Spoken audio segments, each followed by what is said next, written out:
Fala galera, há um ano atrás começava a guerra na Ucrânia.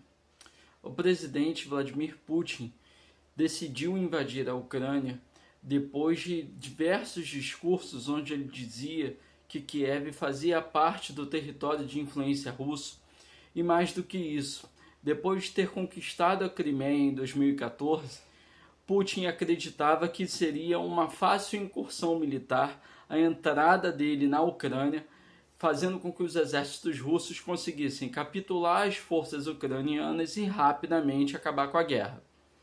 Porém, o que se mostrou não foi o que o presidente russo esperava. Muito pelo contrário.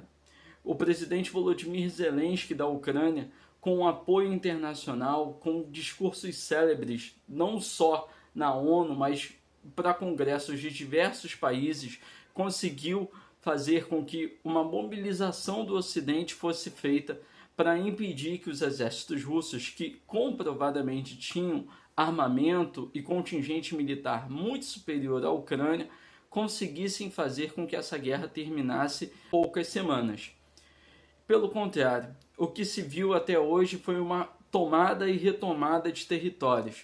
A Rússia já chegou até a capital da Ucrânia, depois teve que recuar, perdeu tropas, perdeu armamentos, enquanto a Ucrânia continua num esforço colossal, pedindo empréstimo e ajuda para diversos países do Ocidente para impedir que a Rússia consiga conquistar mais territórios e assim fazer com que a guerra acabe favorável à Rússia. Nessa história toda, o que fica é a ajuda, o esforço internacional que está sendo feito para que a Ucrânia resista e a Rússia driblando as diversas sanções que os países do Ocidente se impôs a ela. O cenário da guerra ainda é incerto. Não dá para saber quem vai sair vencedor. O que dá para saber é que mais de 14 milhões de pessoas fugiram da guerra, se refugiaram em diversos países da Europa, alguns inclusive fugiram até para outros continentes. A guerra afetou todos os países, não só aqueles que estão envolvidos diretamente em ajudar ambos os lados. O Brasil, para vocês terem uma ideia, acabou sendo beneficiado por conta dos produtos que a Ucrânia exportava para o mundo acabarem tendo uma baixa significativa de produção. Então, produtos como milho, trigo e óleo de girassol, por exemplo, o Brasil passou a exportar mais do que exportava antes, fazendo com que a balança comercial para nós fosse favorável. Mas há uma crise internacional em relação ao petróleo por conta da Rússia ser o maior exportador de petróleo e as sanções dos países ocidentais serem enormes à Rússia para tentar fazer com que eles não tenham condições de manter financeiramente a guerra acontecendo. No meio disso tudo, países acabaram tendo diversas dificuldades para recuperar a sua economia no pós-Covid-19 e essa guerra veio em péssima hora. Não só por se tratar de uma guerra, mas por economicamente falando trazer diversos prejuízos que não dá para calcular.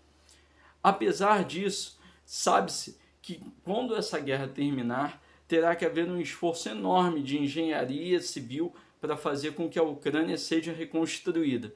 Isso deve fazer com que aquele país tenha um aquecimento econômico enorme, para tentar fazer com que a recuperação desse território aconteça, independentemente de quem acabe sendo o controlador dele. Ou a Rússia transformando Kiev num satélite, ou a Ucrânia permanecendo com a integralidade de seus territórios, ou talvez o leste da Ucrânia passando a ser um território russo, como era a intenção no início da guerra, quando as cidades de Luhansk e Donetsk quiseram se separar da Ucrânia e obter o apoio militar e econômico russo.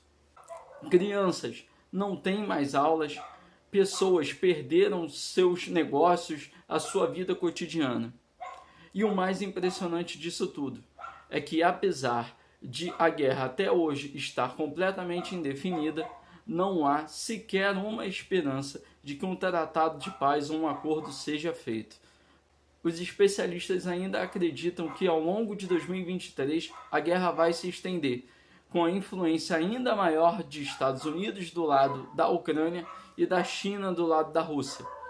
Infelizmente, essa é a primeira guerra onde redes sociais, a informação globalizada faz com que a gente veja em tempo real as cenas de destruição que os países estão promovendo num território onde pessoas inocentes, infelizmente, estão tendo suas vidas ceifadas por conta da ganância de um país e da resistência heróica de outro.